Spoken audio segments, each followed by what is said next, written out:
What's up, everybody? All right, what night is it tonight? It's steak night, so let's get it. All right, what I have for you tonight, I have 3 different types of steak that I'm gonna cook for you. I got the filet mignon actually.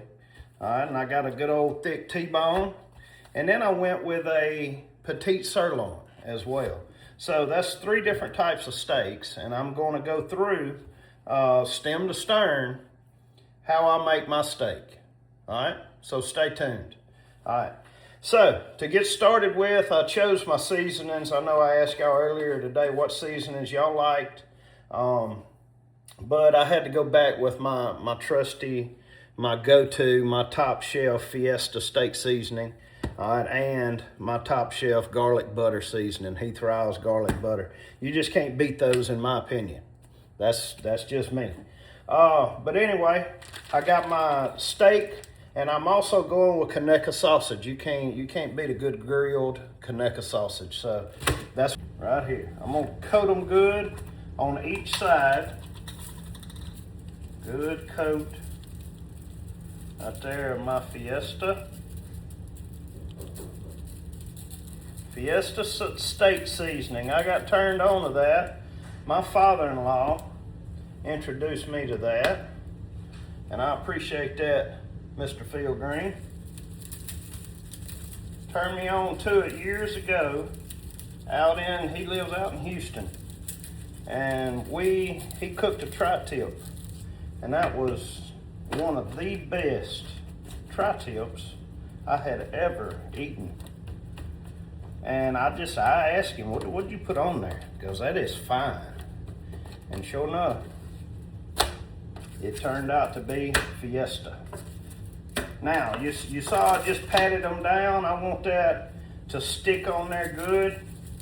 And what you're looking for, once you get it stuck, once you get it patted down, what you're looking for is when you pick it up to flip it, none of the seasoning falls off.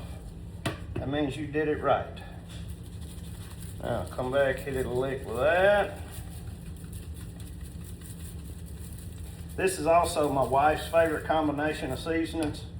So, if you wonder why I didn't stray tonight, these steaks are actually for her. So, I can't be straying whenever it comes to something as important as making my wife a steak.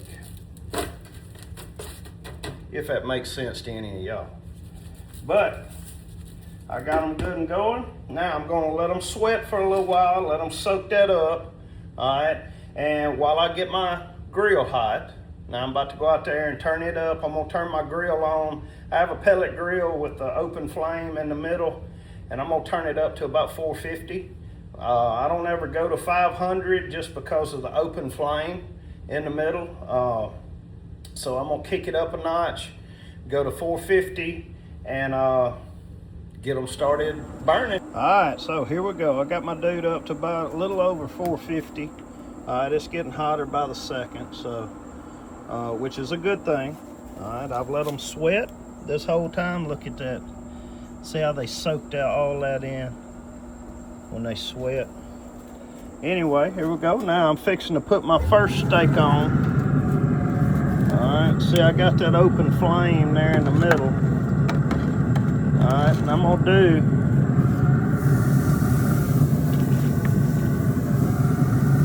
these petite sirloins first. All right, right there over my open flame. Now I'm gonna start me a timer for 2 minutes. Now on that 2-minute timer, all right, it's gonna be a flip. Once that timer goes off, I will flip it, and then I'll let it set another 2 minutes. Then I will flip it again 2 minutes later. So I repeat my 2-minute timer each time, all right? And that way I keep it on 4 minutes for my medium to medium rare. I do my 4 minutes. All right, my 2-minute timer went off. I'm coming back in. Now we're gonna make the flip. Oh yeah, look at that. Good sear on that side. Looking good. Now flip them over. start my timer again for... All right, alarm just went off on my T-bone. We're putting a 2-minute flip it.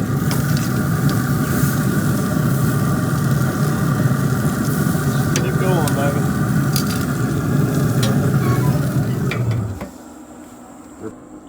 All right. Pulling it. We're gonna let it rest. Now, last but certainly not least, the filet mignon, right there. Now, this one is my wife's, so I'm gonna flip it just one time, 2 minutes on each side, and it'll be done. I'll show you the end of it here in a minute.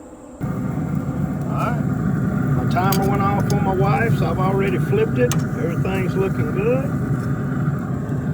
Now we're putting it over here and gonna let it rest as well. I'm gonna get my sausage off.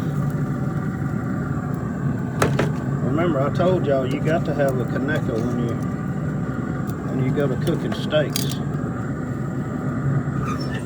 Now, shut it off. I'm gonna go and put some tin foil over the top of this and let it rest for about 10 to 15 minutes. And it'll be great. Top shelf right there.